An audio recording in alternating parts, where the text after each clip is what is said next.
يا ألف خسارة على أيام راحت، وعمري بيجري وندم مش راضي يسيبني.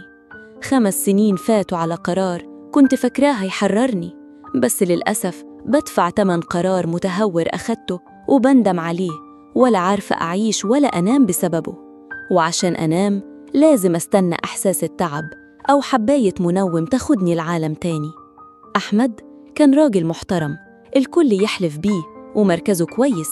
هو فيه عيوب، بخيل مش رومانسي، عنده لا مبالاة لأي أحاسيس.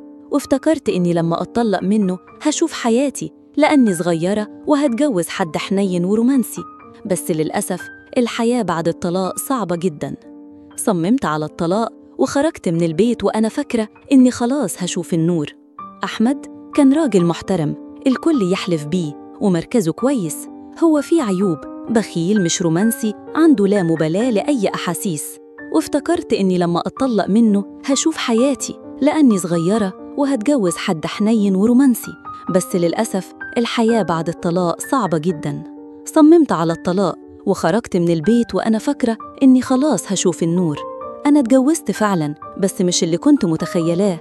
هعيش سعيدة وهنام واصحي على الرومانسية. لأ، الوضع بقى أصعب، لا رومانسية ولا حنية، وظروفي المادية بقت أسوأ. ولادي حالتهم النفسية تعبت، وفوق كل ده أحمد اتجوز وخلف وشفته مبسوط. هنا بقى النار قامت في قلبي، نار الحسرة والندم. كانت عايشة في سطر وراحة بال. دلوقتي ليلى بتندم، تعبت من كتر التفكير والزعل، جات لها أمراض محدش عارف لها علاج. يا ترى في طريق للخروج من الجحيم ده؟